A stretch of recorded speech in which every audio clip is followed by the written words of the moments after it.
Hello, it is Wednesday, September 7th, 2022. Here with your live show. We're live 7 days a week, 365 days a year. Of course, our best bets are always our premium picks, but we do our best to win every single game.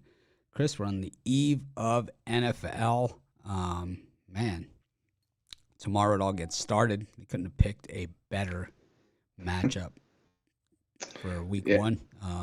As bad as putting Georgia Tech Clemson on that Monday night for college football was, I think putting those out of conference spectacular game, making it Oregon, Georgia. I think as much as college football might have missed with some of those games, I think the NFL might have gotten this one right, and going to be tough to live up to that expectation. Kentucky-Florida game is on Saturday, so we will not be going over that on this show. We will be doing our college football show tomorrow with Ron Romanelli and Chris and I doing it. Yesterday we did the NFL, Jay Briggs, Al McMorty, which will be on Wednesdays going forward. And college football might also be on Wednesdays going forward. I'm not really sure. I'll have to figure it out. Wednesdays, Thursdays, whatever works. Whatever the case may be. Did you catch the NFL show? Any of it, Chris? I did. Some great information there. I like the combo of Jay and Al as well. Two definitely bright minds in the NFL, and it's good getting some extra insight. Not necessarily just from you and I. Everybody hears a lot of us, but definitely to hear Jay and Al's take on a lot of those games. Good times. Definitely, yeah. You got roasted on the D-backs last night? I did. And the thing was, I saw it coming all the way. Like all the way. I knew I was going to lose that game. And I had him plus 1.5, so it was. Yeah. I had a feeling. I didn't catch it. I saw the final scores and Mark Melanson striking again. Oh, I turned the TV off because I knew I was dead at 5-4. Oh, jeez. Yep. Yeah, I was too busy getting my heart broken by the Atlanta Braves. I know that Ian Kennedy was on the scene. So I knew it wasn't going to be pretty. The chalk outline is still on the mound. Oh, man. Ooh. Well, a lot of action for today. I haven't even got a chance to really look at the board too much. I looked last night at the odds, but I have not looked at anything this morning. So we're going to be going through this together with everybody, and we'll go from there. I only have one premium pick in, my $15 big play. So I'm going to get some premiums off of this today too. Going to be a super fun show. Very super fun. Looking at those NFL lines, anything jump off the card at you? There's just how many sizable division dogs that are out there. The Steelers 6.5 point dogs to Cincinnati when I last checked. I also think that Patriots Miami game, always an interesting game when we get it week one this year. So yeah, it's definitely going to be one to watch. But yeah, like Houston getting 7.5 at home as well against the Colts. Yeah, stuff like that. I'm trying to take into account, and I'm just surprised how big some of these lines are even for week one. Well, speaking of week one, let's go to Colorado. Let's see what we got. Get on board here and make sure I got the rate set up. That just didn't even sound right. We got the Mets taking on the Pirates first. 12:35 action. Dwayne Underwood Jr. Is that correct? Yeah, I think it was. Oof. Against Chris Bassett. I'm going to guess that Bassett's minus about 400 in this game. I still like him. I'm going to go with the Mets in game one here. I know a lot of people down on the Metropolitans right now, and as they should be, but a Buck Showalter managed team collapse. How surprised can you possibly be? I think people got just too caught up with this Mets ball club. They failed to realize the impact that Showalter could have on this team. Because, Showalter, straight ass, pretty much. Yeah, I think if you're gonna bet these legs of the doubleheader, I know we'll talk about it later on, but I think you go Mets run line in both of these. I think you hit one, if not both. Bring those heavy prices down. You probably need to take a shot with the Mets, who've just been dreadful in their last 3 games. So I think they can get a few off of Dwayne Underwood here, who looks to just be an opener for the Pirates for their bullpen game. Chris Bassett, he's just been one of the more underrated and undervalued pieces of the Mets rotation. And pitched pretty well. I thought you were going to call him a piece of something else there for a second. I considered it at one point, but no, he's pitched really well in the month of August. 2 runs or less allowed in 5 of his 6 starts, 5-0 record in his last 7. So, yeah, I'm on Bassett in the Hound Dog. I don't know if that's really his nickname or not, but that's what I said. Yeah, Bassett Hound. I like the Metropolitans in that one. We got the Yankees versus the Twins. Rain out yesterday, so they get to play twice today. Twins still 1-17 at Yankee Stadium heading into this one. Domingo Germán, who not our friend. I mean, not by any stretch of the imagination. Up against Louis Varland. Sounds made up, Chris. Is he a real player? He's coming in off of coming out of the minors and 4 starts in AAA this season. 1-1 with a 1.69 ERA. So he does have some stuff, but I don't know if Yankee Stadium is gonna be the place to do that. Like you said, given the Twins' record at Yankee Stadium in recent years, but I am going to lean towards the Yankees here. Domingo Germán has pitched well since that rough start to the year against the Houston Astros, and since August 1st, a 2.18 ERA.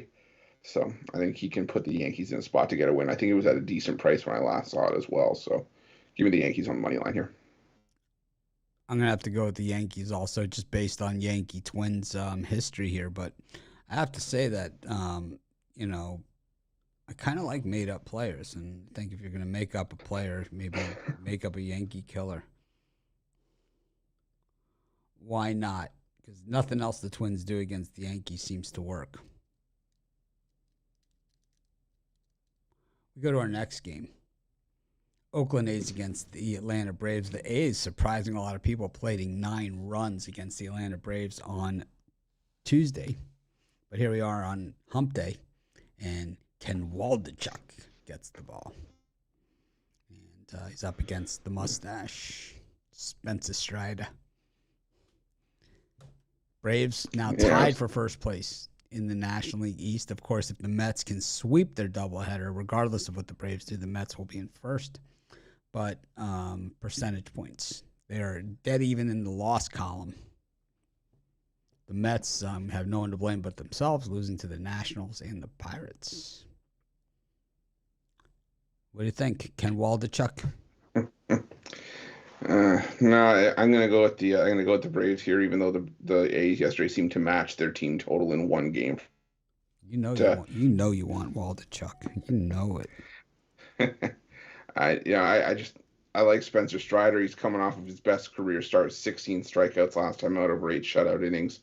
And while some consider that maybe the A's are a bit of a letdown, you kind of look past them a little bit. I don't think the Braves can afford to. I think they smell blood in the water and see the Mets really struggling right now, and I think the Braves are going to go in for the kill. So I'm going to take the Braves on the run line here. I think they get another strong start from Strider.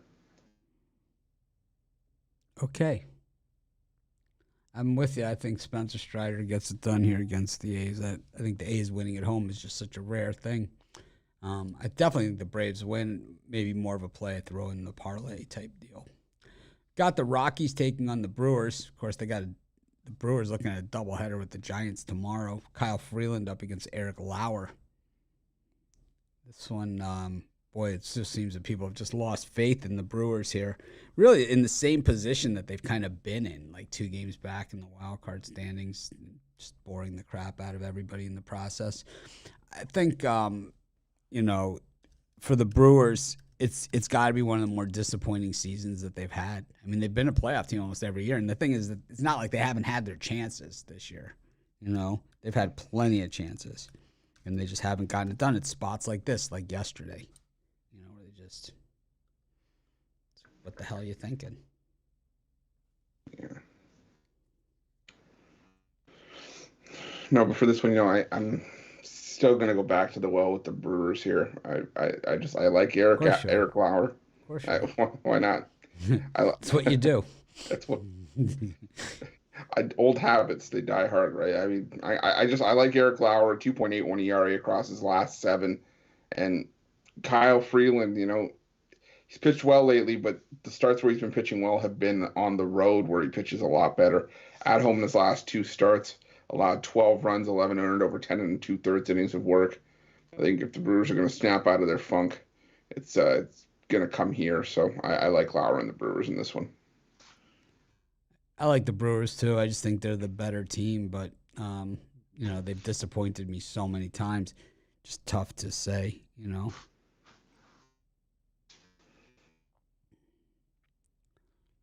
I don't know.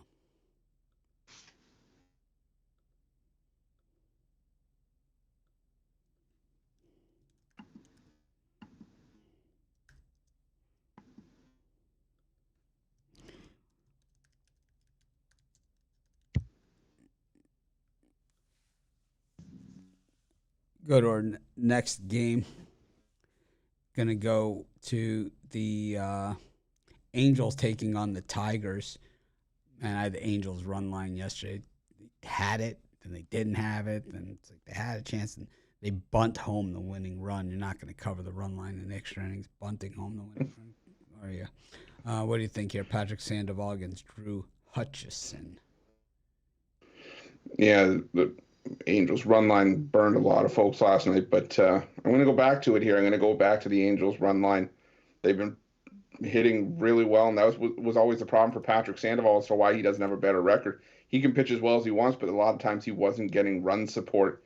But now he's starting to get the bats behind him. Mike Trout and Shohei Ohtani starting to really hit well now that they're back together in the lineup, and the Angels are starting to feed off of that. And the Tigers, yeah, they kept it close yesterday, but you got to remember this is still one of the worst offensive units in terms of run production in baseball. I think this is just another spot where the Angels, the far better team, win this one by a couple, finish the job on the run line that they didn't yesterday. So give me the Angels -1.5. Don't love the odds here on this one, that's for sure. And even the -1.5, I'm not sure you're getting any kind of value there.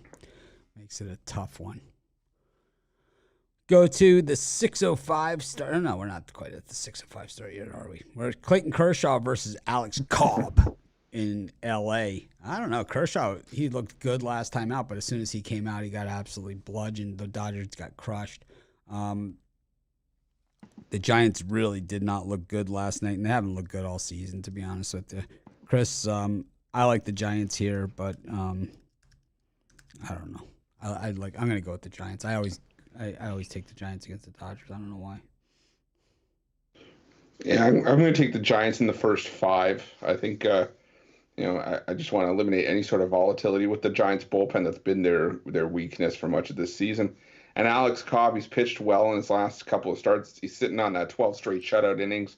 Over his last two starts, 1 run or less allowed in 3 of his last 4.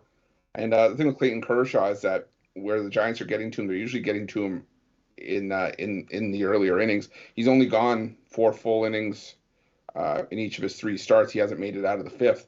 I think Giants can get a couple here. They could end up having a lead after 5 innings. I think you're getting close to plus 200 on this thing as well. So I'll take the Giants in the first 5. Yeah, I'm going to go with the Giants. I think first 5 and game the whole thing. I think if anything, I don't know, Kershaw, as long as he lasts, has generally been good, but it's when he comes out is when they've had problems. So I think the Giants get the best of this one. We get good price on it, which is pretty much a gift. We got the Mariners hosting the White Sox, and the prices on Luis Castillo since he moved to the Mariners have just been out of hand. What do you think here? Yeah, it's still a little bit much, and I'm trying to find who's getting the start for the White Sox here. I'm still seeing Luis Castillo for the Mariners, and that has me leaning towards the over here. Castillo's starting to regress a little bit after a hot start to being traded to the Mariners. Still capable of fully pitching well. He threw 6 shutout innings last time out, but I've also seen him give up 4 runs to the Oakland A's, 3 runs to the Yankees, and while those games were fairly close, I just think that the White Sox they need to get a win here as well. And it's been a lot of low scoring action for these two teams. I think we're bound to hit an over at some point. I think it's today. So give me the over between the White Sox and Mariners. Yeah, I like the White Sox in this one. I think just Castillo's so overbet since being traded to the Mariners. I know the Mariners have been red hot, and Castillo's pitched really well for them, but he's just not that kind of pitcher that is worthy of that kind of price. At least not in my book. I just don't see it. But what I do see is the Yankees taking on the Twins. We've got Garrett Cole against Joe Ryan. This is the rain-out game from yesterday.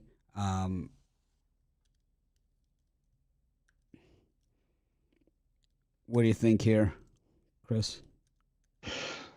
Yeah, this was the game that I was waiting for yesterday, and to me, my opinion on this game still hasn't changed. I like the over here.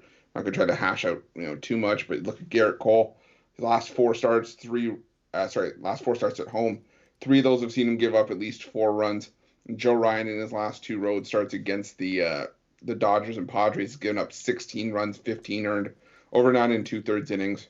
I think this total is still sitting around 6.5 or 7. I love the over. I think we can get to that by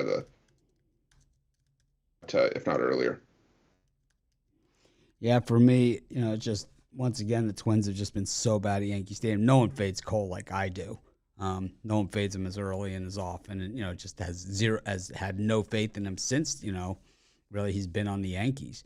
But at the same time, I have less faith in this Twins team at Yankee Stadium. So I just can't even go anywhere near them. I got to go with the Yankees in this one. It pains me to say this, but I'll be going with the Yankees. Chris, what are you selling today? Well, for me today, I got my $15 pickoff play. We hit it to the warning track last night, but couldn't get it out of the park with the Braves on the run line. But it's fine. We come back strong today. Usually don't have too many of these losing stretches with the pickoff play. So I'm going to try to get back on track with that today. That $15 play, also part of my walk-off Wednesday 3-pack for $40 at Pickdawgz Premium. Remember to use that promo code WIN15 for whatever purchase you make at Pickdawgz today. I have just my $15 big play up for sale right now. I might have more picks as the day goes on or as the morning goes on. I'm just, like I said, I've had Wednesdays are just tough days for me. I know you guys don't want to hear it, but Wednesdays just tough days for me. So, it's just the way it is. I have a lot of meetings on Wednesday mornings. My business partners are in Australia, so we have to always work around the clock. We're truly international these days. I know you guys don't care and you don't see it, but we're a pretty big team, and we're all over the world. So makes Wednesday mornings just a little tough for me. And last night, not a lot of lines out for the games, so it's a little bit of slim pickings. So there's my excuse. I'm sticking with it. Tampa Bay Rays are playing again against the Red Sox. I think they've won 10 in a row. It's home favorites. They were my $15 play yesterday. Came flying through. Three runs in the first inning, but still made it a little bit competitive at times. That's what they do. Jeffrey Springs against Nick Pivetta. See how many springs in this step? Chris, you got any springs in your step? Yeah, I do. I do with the Rays today. Is that a today, spring in your step, or are you just glad to see me? Do you want the honest answer to that? No, I save it. For me, I'm going to go with the over 7.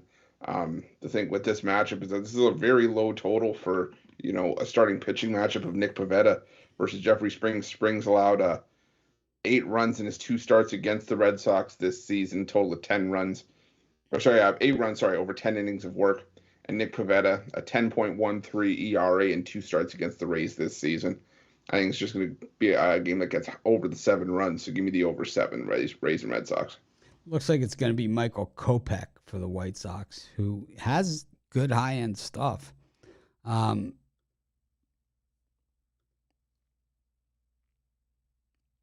like the Rays in this one. This is their time of year. This is their time, and they certainly have made it look like their time once again. And I'm going to take the Rays to get it done in this spot. I think No problemo. Man, I pulled up the White Sox game here. It's just a big close up of Tony La Russa, like his face. It's like, yay, man. Nothing not scary about that. Yeah, the Red Sox, it just seems that I think what we saw last night from them at the plate was that they still have it at the plate, but at the same time, it's like they need pitching desperately. Desperately. I mean, they need it. Chris, why don't you buy them some pitching? Yeah, they got enough money. Mets against the Pirates once wasn't enough. Got it one more time. It's Jacob deGrom against the Pirates. If the Mets can't win this one, then forget it. Just pack it in. Yeah, that's my stance exactly. I said earlier, I'm going to take the Mets in the run line on both games, and again, I'm standing by that. I think the Mets just a better team here, and like you said, if they can't win with Jacob deGrom against the Pirates, then we gotta sit down with the Mets and have a bit of a discussion as to what they have planned for their future. But yeah, give me the Mets on the run line in this one. I think deGrom shuts down the Pirates. Yeah, I think you lay 3.5, 4 runs in this thing, and Pirates team total under as well for me.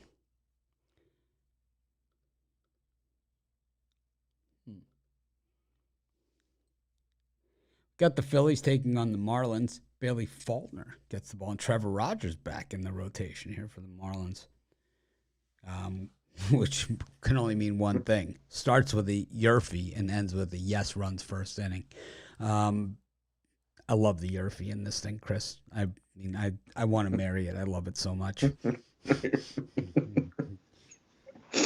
Oh man, yeah. You know what? I'm still going with the Phillies in this one. I don't love Bailey Falter by any stretch, but he pitched well in his last few outings. He's 3-0, allowing just 5 runs over 18 in the third innings across his last 3.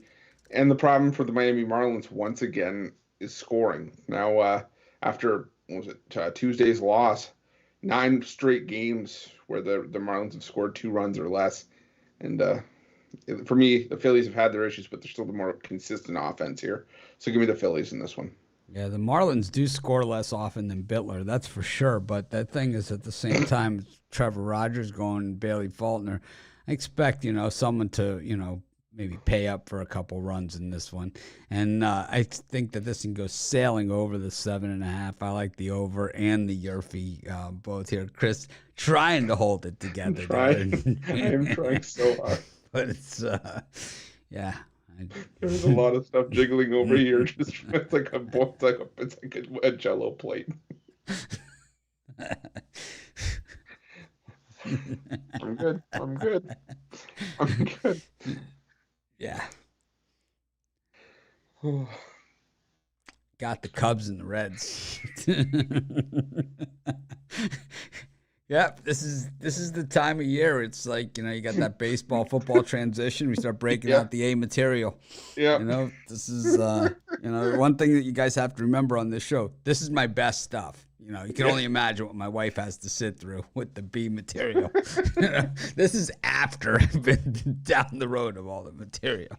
It's like, yeah, some of my stuff is way questionable. It's like, that's not going to work.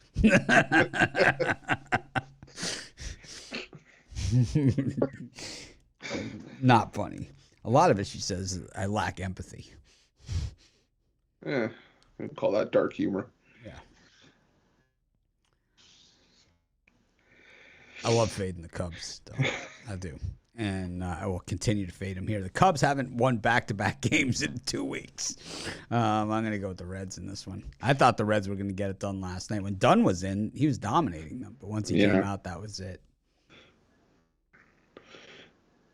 Yeah, I have a hard time just backing Mike Minor. I mean, he has been pitching a little bit better as of late. Allowed 2 runs in each of his last 2 starts, which is a victory considering how he's looked for much of the season. But still going back to the well with the over here. I think Mike Minor, he doesn't do it for me. And Javier Hassad, he's had 9 shutout innings to start his major league career, but at least as a starter. But I don't expect that to last year. I Just think the means runs he's finally due. break up. Means he's Yeah, due to get rocked.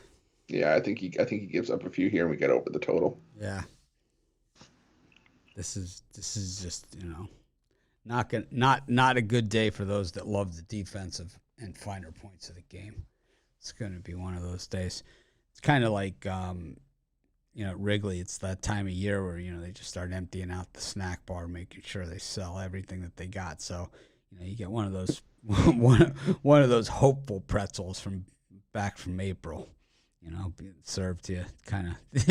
You like get the pretzel at Wrigley Field, you take a bite, and the whole thing just like crumbles. It's supposed to be like one of those soft pretzels, It's like the whole thing. It's like yuck.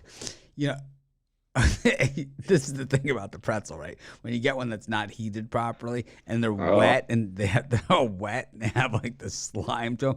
Everyone out there has gotten a wet pretzel. I don't care who you are. If you've ever been to a live sporting event, you've gotten a wet pretzel. You know exactly what I'm talking about.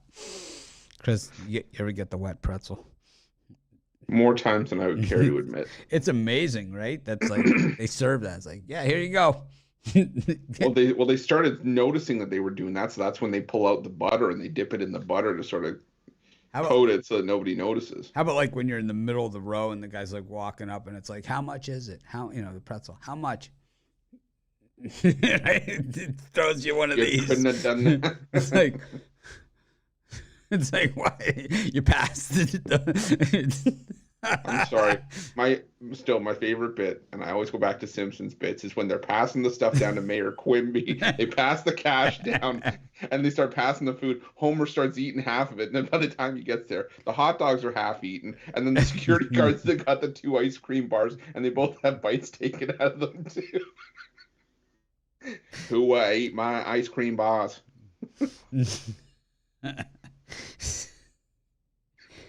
Yeah, they'll pass in at the game.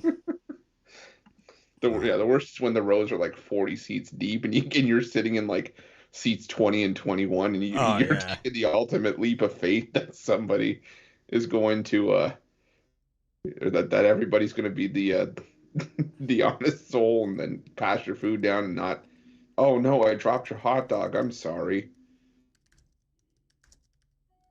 Yeah, the thing is that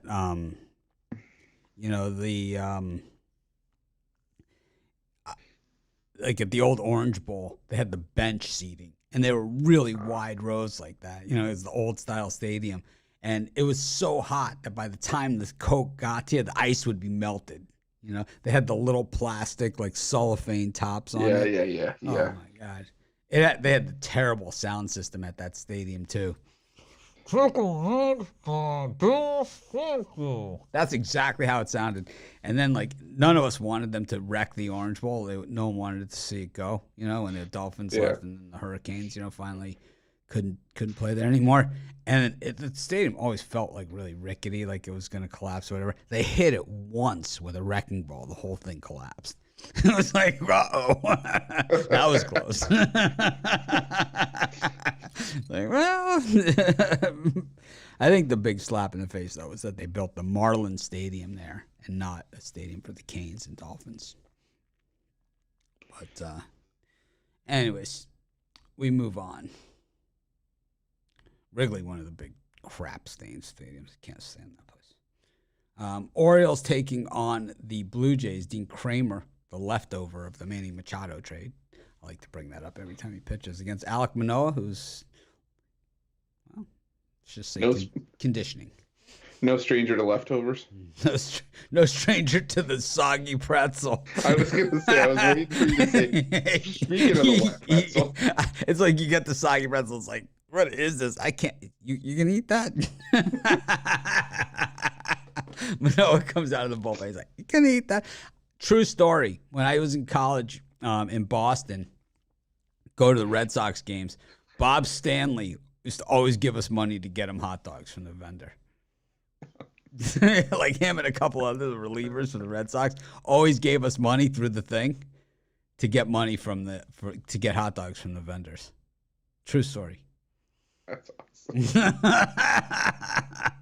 It's like, can you give me he's like, we're like looking at the thing. He like pops his head out. He's like, Can you get me a couple of the Fenway Franks from the next time the guy comes by?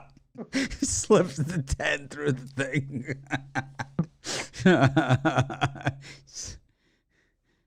It's like, tell him to keep the change. He said it's 42 cents. They come in like those. They come in those foil packages. You say, "Hey," and you just throw them over the top. You hand bomb them over the fence. Yeah, over the top. He slides it through like a Fenway. You know, they have the green fence that comes across. Yeah. He gets up on the thing, slides the money through, and then you throw the dogs over the top of of it.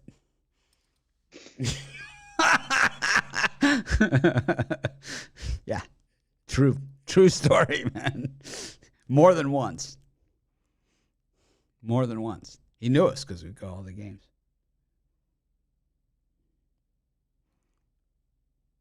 Anyways, Orioles-Blue Jays. What do you think?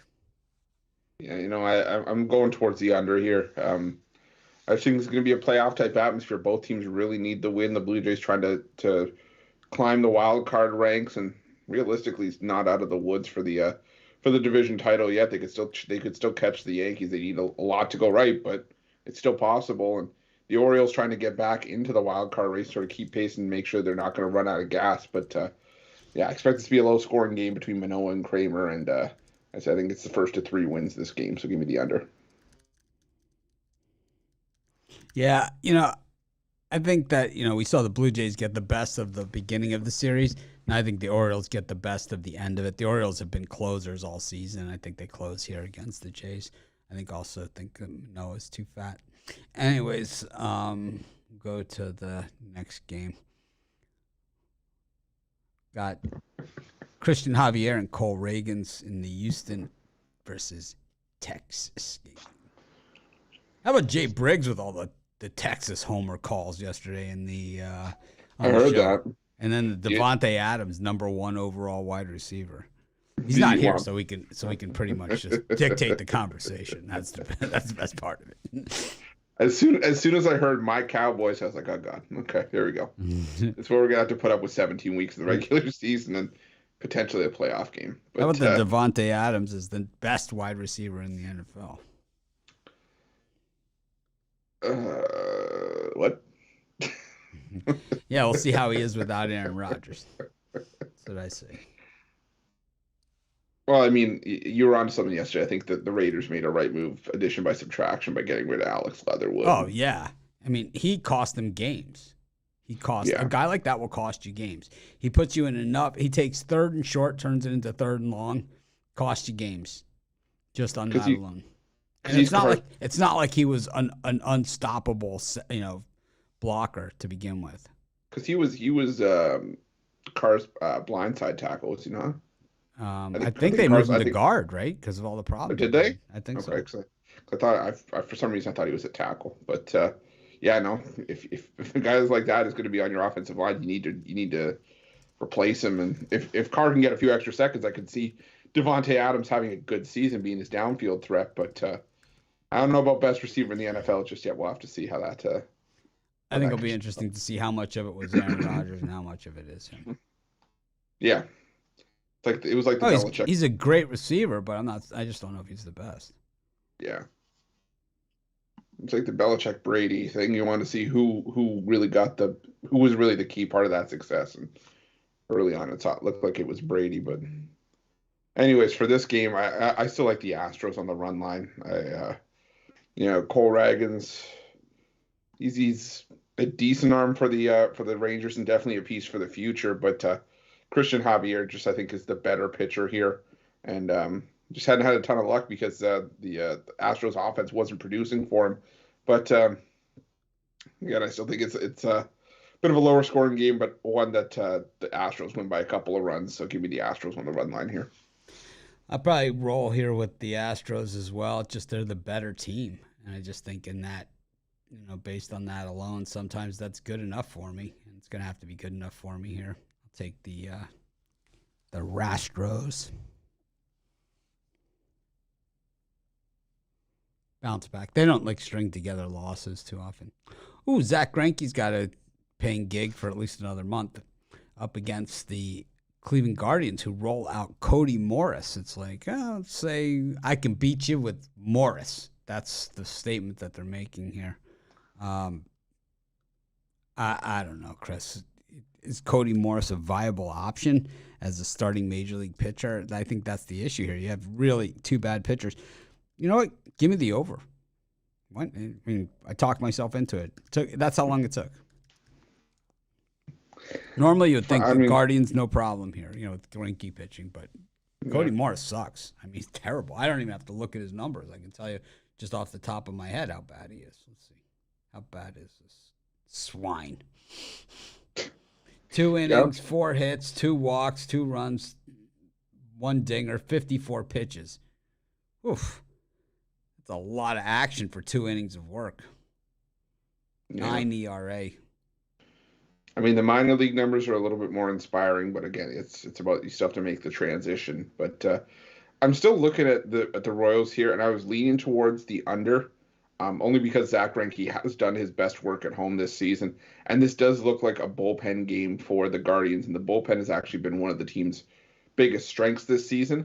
Maybe not necessarily a long bullpen game like we normally see the Guardians thrive in like those 6th, 7th, 8th, 9th inning roles where they get scoreless innings left and right, but we haven't really seen him pull out a bullpen game. So that's where I'm a little bit hesitant, but I'm with you. I think Cody Morris, he's, if anything's going to give the Guardians some damage to work back from, it's going to be Morris, and I think the Royals can take advantage. So give me the Royals in this one. People are saying Jared Black, statistically, Devontae Adams is the best. Well, Cooper Kupp had 145 receptions. Adams had 123, had 1,947 yards. And Adams had 1,553. Kupp had 16 touchdowns. Adams had 11. I don't know what statistics you're looking at, because he had 9 catches over 40 yards, 9 for Kupp, 4 for Adams, 20 plus, 30 for Kupp, 19 for Adams.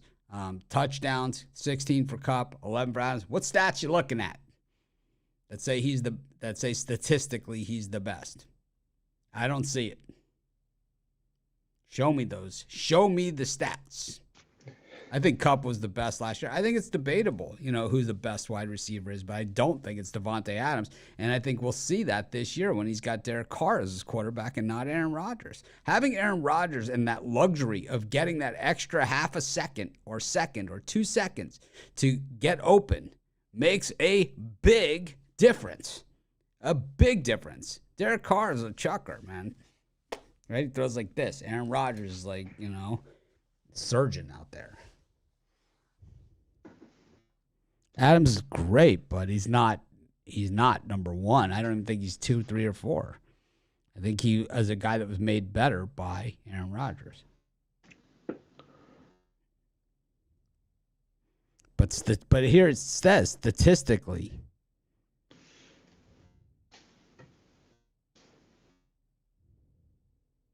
he's going to be good with his college teammate like Chase and Burrow. No, I don't think it works like that always. So Etienne's going to have a monster year with Trevor Lawrence. Good. He could. Good. You never know. I know that Cody Morris sucks. Would you rather have Adams or Justin Jefferson? Jefferson. Adams or Jamar Chase? Chase. Adams or Deebo Samuel?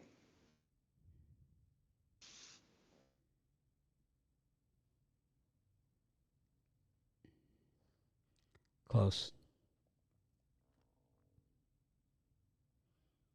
Adams or Stephon Diggs? Aaron Rodgers or Derek Carr? Aaron Rodgers.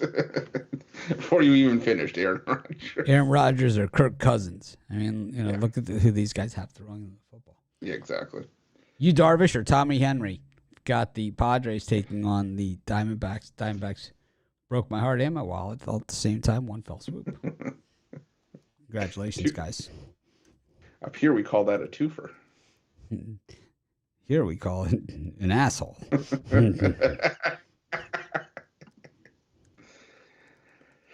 Yeah, but I think I am going to go back to the well with the Diamondbacks plus 1.5. Tommy Henry, is coming off a start where he gave up 7 runs over 4 innings. He's pitched well in his last couple of road starts. He hasn't really been getting torched as of late outside of that start against the Phillies. And I think he could keep the Diamondbacks in this game. And we're still competitive. They just kind of fell apart late.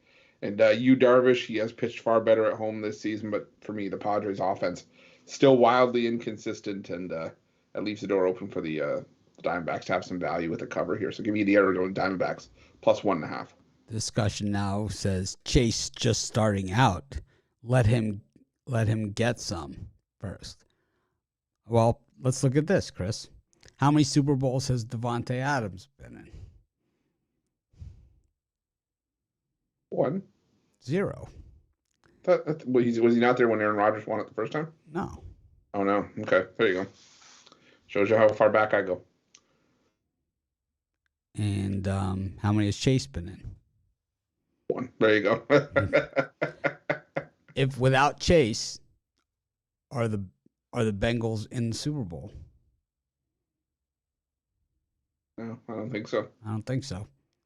Without Adams, are the Packers still not in the Super Bowl? Yes. It's that easy.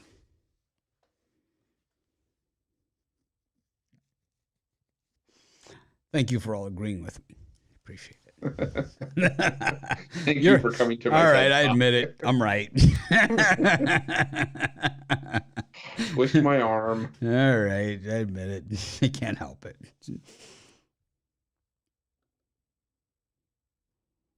All right. Guess that gets us to our parlay section. Yeah, tomorrow, going over our first NFL game on here. I did the NFL yesterday with that Big Al and Jay. So if you didn't get a chance to catch that show, I have to say the college football show that I did with Rufo last week, the NFL show that I did yesterday with Jay and with Al, so much better of a product than anything that we've ever done in that regard. Just night and day, to anything we've ever even tried in that area. So hopefully you guys get a chance to catch that. I think it's, I do the regular game videos, and I will say the show is better than the individual game videos. I think maybe I should edit it, do like kind of what the other shows do.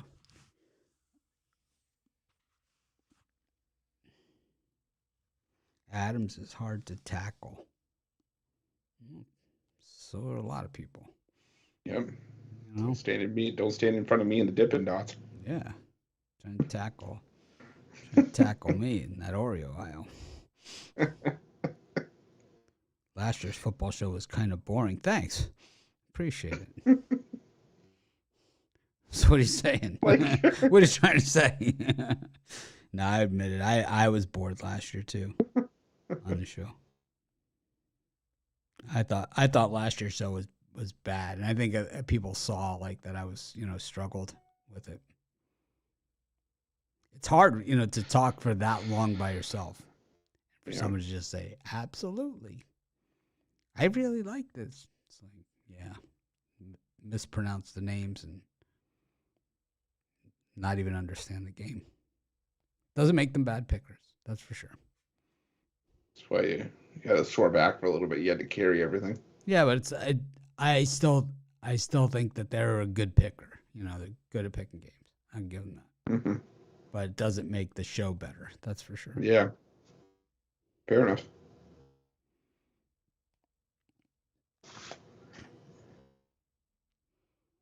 Gonna do any parlays today? Yeah, that I will. I will do the Giants in the first 5. I will do the Seattle Mariners. Actually, no. Let me switch that up. Let me go with the San Diego Padres. I don't like that one either. Giants first 5. Diamondbacks plus 1.5, and Angels run line. Say it again. Giants in the first 5. I mean, you said Arizona, like 8 different times. You changed your mind. Yeah, I know. Sorry. Giants first 5. Diamondbacks plus 1.5, and Angels minus 1.5.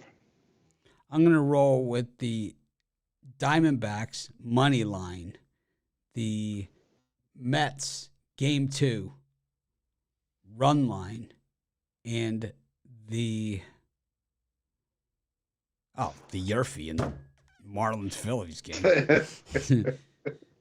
Thanks, everyone, for joining us. Be sure to set your calendars for tomorrow. I don't know what time the show is going to be, but Chris is going to let me know what time it's going to be. He's going to figure it out. We're going to have Ron Romanelli join us. We're going to make it a three-man booth for our college football show, which will be tomorrow. But I believe in the future, it will be on Wednesday. I'm not sure when it's going to be. If it's going to be on Thursdays forever, we'll figure that all out tomorrow.